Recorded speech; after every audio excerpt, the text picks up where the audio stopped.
দুধ দিয়ে পারবেন রে, আমার ঠ্যাং ব্যথা, আমার ঠ্যাং ব্যথা।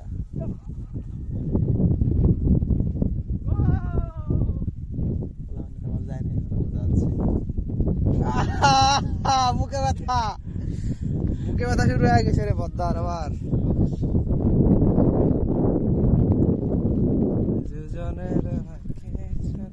বালি, বালির রাজ্যে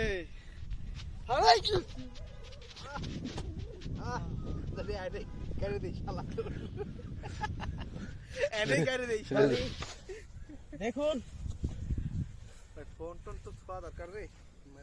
সাদা বালি, একদম তরতাজা বালি। আমরা এসেছি ধুধু মরুভূমিতে। বাজার দেখুন, আশেপাশে শুধু বালি আর বাড়ি। খুবই ভালো লাগতেছে, চমৎকার দৃশ্য। বিদায়।